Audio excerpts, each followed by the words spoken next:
அஸ்ஸலாமு அலைக்கும் வரஹ்மத்துல்லாஹி வபரகாத்துஹு.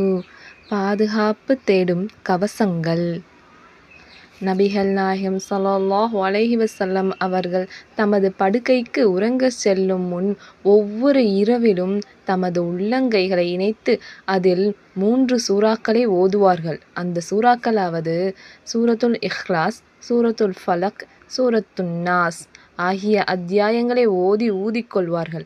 பிறகு தம் இரு கைகளாலும் அவர்களுக்கு உடலில் எட்டும் அளவுக்கு இயன்ற வரையில் தடவிக்கொள்வார்கள். முதலில் தலையில் ஆரம்பித்து பிறகு முகம், பிறகு தம் உடலின் முற்பகுதியில் கைகளால் தடவிக்கொள்வார்கள்.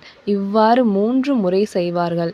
நபிகள் நாயகம் ஸல்லல்லாஹு அலைஹி வஸல்லம் அவர்கள் தன்னுடைய மரண தருவாயில் உடல் முடியாத நிலையில் இருக்கும்போது ஆயிஷா ரலியல்லாஹு அன்ஹா அவர்கள்தான் ரசூலுல்லாஹ் அவர்களின் உள்ளங்கைகளில் இந்த 3 சூறாக்களையும் ஓதி ஊதுவார்கள்.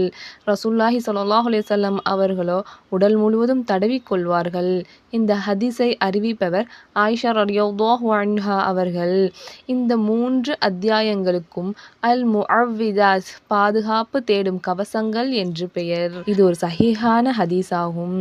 நூல் புகாரி 4439, 5016.